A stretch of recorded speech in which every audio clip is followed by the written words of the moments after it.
Welcome to the Jalisco Cafe. I bet you all didn't know that the Jalisco Cafe had a outside patio. Neither did I. Okay, so welcome. Ladies and gentlemen, this is our first forum that we want to be doing here. And these forums, what we want to be doing is enjoy great food, enjoy great conversations, know about El Paso, know about the positive about El Paso and about our nation. So thank you for coming to the first forum. I'd like to say a couple of words on one of the authors, Arnulfo Hernandez Jr. He was born in Guadalupe, Victoria, Chihuahua, Mexico on January 15th, 1948, of U.S. soil-born United States citizens. The family settled in South El Paso in 1959, known as Segundo Barrio.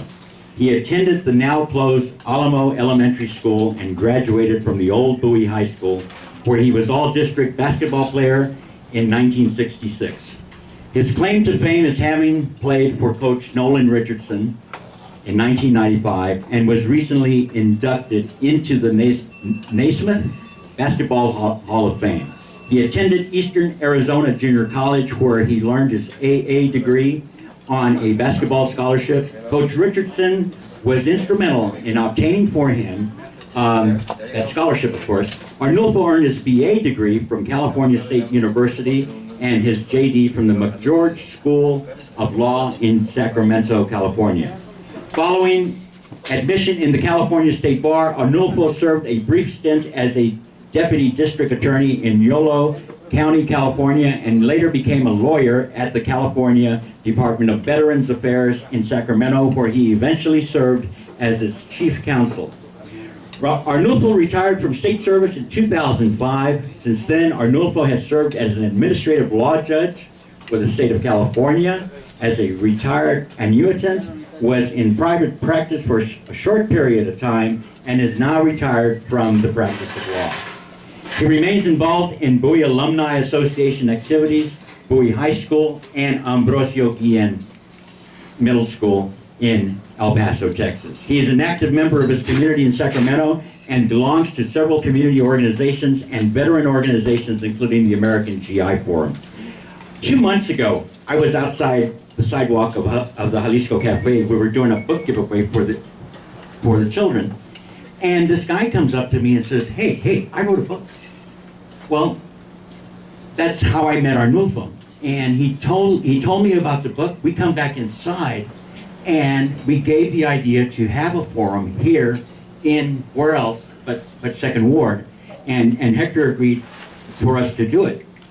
Arnulfo wants to come back home to his roots. He wants to move back to El Paso, ladies and gentlemen, and he wants to be involved in his community. So if you have any room in your home and you're looking for a roommate, Arnulfo Hernandez. Arnulfo Hernandez, come on up.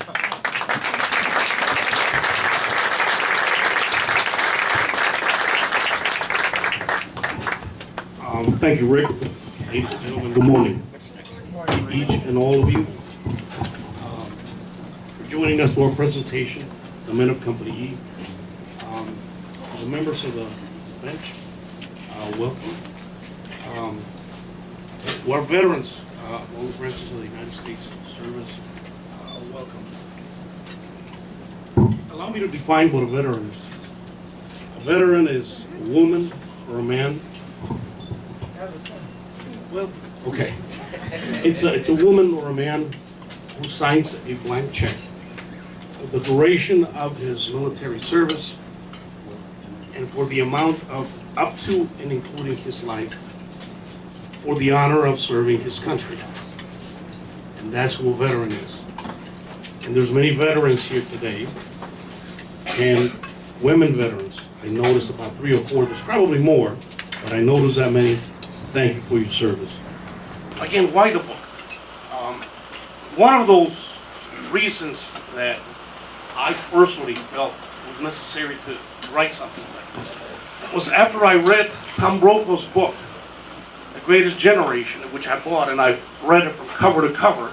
And he covered, of course, President Johnson and Kennedy, Bob Dole, and a few others.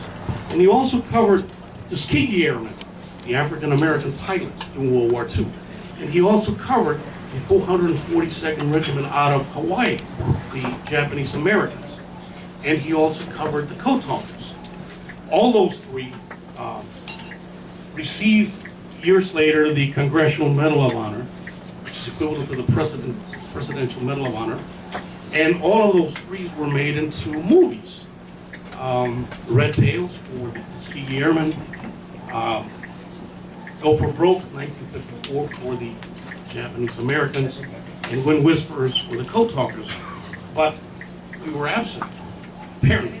And yet, we know that Raul Morin, in his book Among the Valiant, tells us that the most highly decorated, identifiable ethnic group in World War II in Korea was the Mexican American with the most medals of honor. Unfortunately, many of those were posthumously awarded. When we add the additional 17 out of the 22 that President Obama awarded last year to Hispanic veterans, it goes to the ceiling. But who were these men of company? And that's what I want to talk about. And every event we've had has been done with an intent. And doing it here at Jalisco was personally satisfying for me because, one, I graduated from 3 blocks away from here. But I lived in places like where we're sitting right behind me. It's 2 pictures right directly behind me. And it's a little apartment that's right across from Abe's old Joker Club, catty corner to him. It's on 3rd Street, Virginia on one end, and Ochoa on the other end. And I wear that on my sleeve. I'm not ashamed of it. I am proud of it.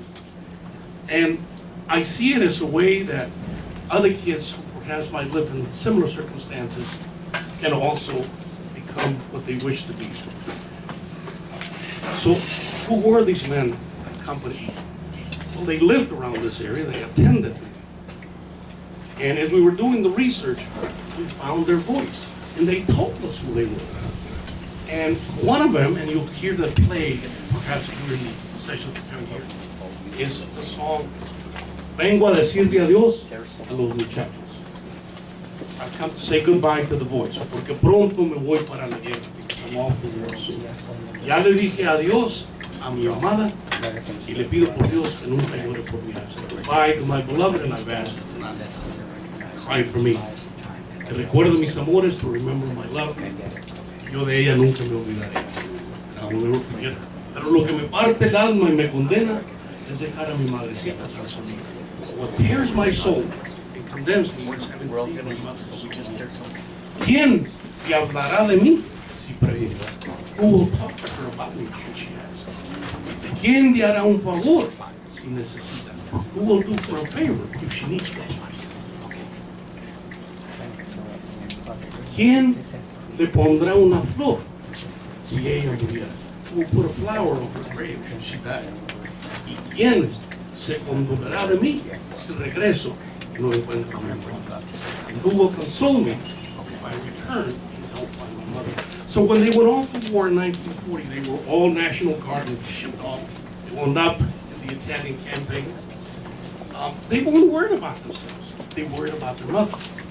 And as we were also doing the research, we knew that the campaign in the Italian campaign started on September 9th, 1943. They landed, and they were held. Many of them received the Silver Star, the 3rd highest. And they took on the Germans with nothing but rifles and grenades, and the Germans had tanks. And I was wondering why. Well, why is that? Again, music told us why they were so ferocious in battle. And there's a song, Soldado Raso, the Circle. What I like is the Jorge Negrete. And it says, Soy soldado raso, soy soldado de life. I'm a private battle soldier. No le tengo miedo a la muerte. Me gusta verla cabalgando de la nuca, hanging by its neck. El que me corte el paso, mi sepultura le doy. He who cuts my path, I won't even bother burying him. And there's more stanzas, but I think you get the gist of it. And they were just absolutely wonderful. They brought honor to themselves, their families, our community, El Paso, Texas, in the United States. They were the lead company on many of these battles. They fought many battles, and I believe Mr. Vega will cover some of that. They didn't graduate from high school before they went off to war. And when they came back, they were old. They didn't go back to school. And they continued on with their lives. And as we were doing the research, we recognized that they were entitled to their high school diploma. So last year, on June 25th, 2014, the superintendent of the El Paso Public Schools, Juan Cabrera, awarded high school diplomas to the 5 survivors at Bowie High School, all in their 90s, cap and gowns and with their walkers. That was they were entitled to that.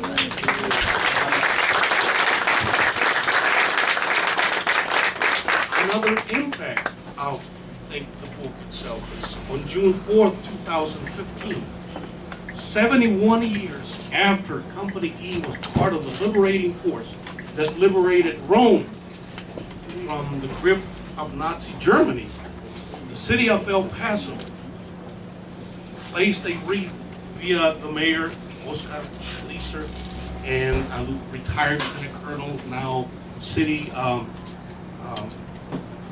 manager, Tommy Gonzalez, a wreath before the monument on Delta Park for men paid the supreme sacrifice being depicted on the reverse side and with their names laid at the Rapido River, where 141 of those men went across or attempted to cross the Rapido River, and only 27 came back the day after, according to the after action report we found in this included in the book. On that day, they were also given the key to the city by the mayor, Oscar Leeser. And we made front pages. They made front pages. And the city council also passed a proclamation proclaiming June 4th to be Company E Day in El Paso. Another impact of the book. On November the 6th, 2015, we're going to have a veterans dinner here at Ambrosio Guillen in the gymnasium, the old Bowie High School, to honor the men of Company E. On November the 7th, Saturday, we're having in El Paso the Veterans Day, as you will know, Veterans Day Parade, and the kids from Bowie and Ambrosio Guillen are going to enter a float. It's to scale, a depiction of the monument to the men of Company E, Delta Party. Sometime in June, actually June 13th through the 18th, 2016, the kids from Bowie and Ambrosio Guillen are going to enter the National History Day contest. That's a national contest, a scholarly contest held throughout the nation, in which middle school students and high school students pick a day that has significance in our country. For example, 4th of July. And based on that, they do a documentary, they do a film, they do a poem, they do a scholarly paper, or whatever they please. And then they present it at the local level. If they win, they go to the regional level. If they win at the regional, they go to the state level. And if they win at the state, they represent the state of whatever state it is, Texas. At the University of Maryland, at College Park, Maryland, next year, June 13th, June 18th. And we're going to make sure these kids enter that contest. And with the book and the research we've done, we're going to make sure that they win and become national champions. Because our kids are boy here are as smart as any kids in the city.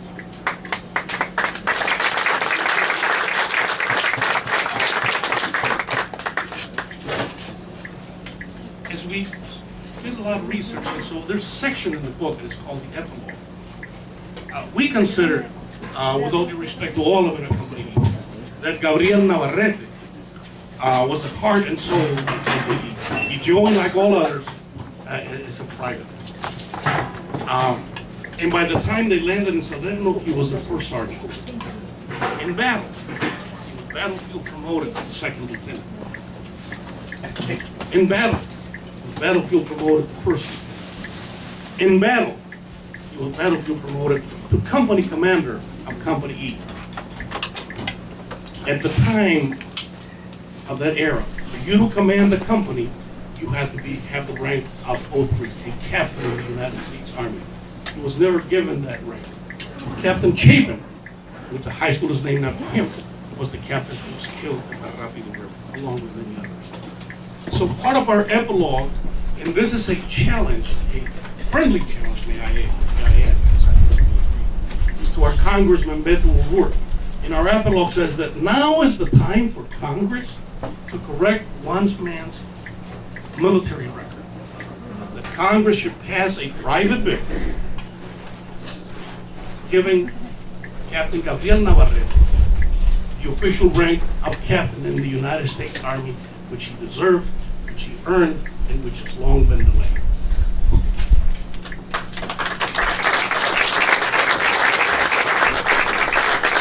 We will cover all the greatness of this man, and many others too. I mentioned Tuskegee Airmen, the 442nd, and the Code Talkers receiving the medal of the Congressional Gold Medal. I think we're going to start a campaign that Company E deserves also the medal, the Congressional Medal. All those, the Tuskegee Airmen, the 442nd, and the Code Talkers, they all had movies made upon them. We are very fortunate that we have a documentary done in 1983 by Alfredo Lugo on the men of Company E, and so we hope that we can get a movie. Last but not least, Donald Trump. I think we should get the vote out and make sure to go back with this racist campaign someplace else. Thank you very much.